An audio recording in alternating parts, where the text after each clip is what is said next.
আসসালামু আলাইকুম। আমার বাড়ি বগুড়া জেলাতে। তো আমি বিভিন্ন জেলায় সিজনালি ব্যবসা করি।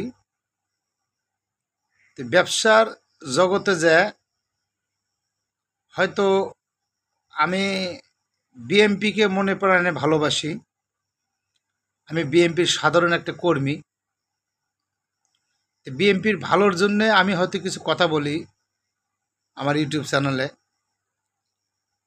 দয়া করে আমার ইউটিউব চ্যানেলটা সবাই মিলে একটু সাবস্ক্রাইব করবেন।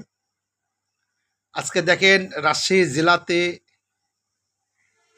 এই যে চান ভাইগুলো যে একটা ভিডিও দিছি,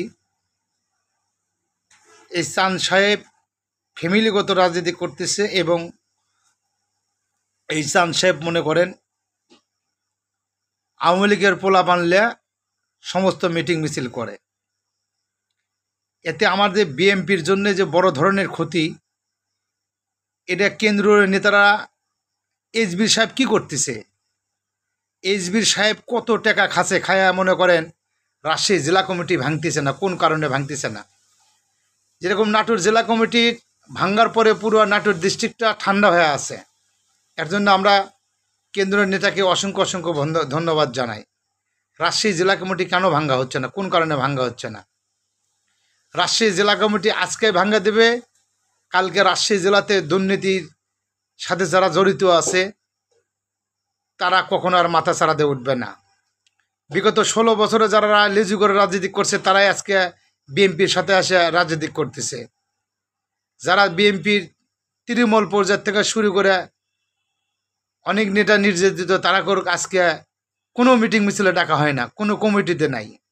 কেন? এটা কোন কারণে? তো আমি সবার কাছে অনুরোধ করব যে আপনারা রাজশাহীর দিকে, রাজশাহী জেলার দিকে একটু তাকান, রাজশাহী জেলা কমিটিটা ভেঙে দেন। যেমন বুলবুল সাহেব এই 16 বছরে প্রচুর নির্যাতিত হয়েছে। মিনু সাহেব কয়টা নির্যাতিত হয়েছে, কয়বার জেলখানাত গেছে।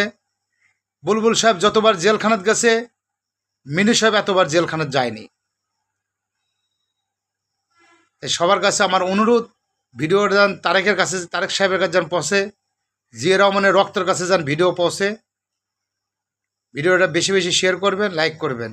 ভালো থাকবেন, সুস্থ থাকবেন। আসসালামু আলাইকুম।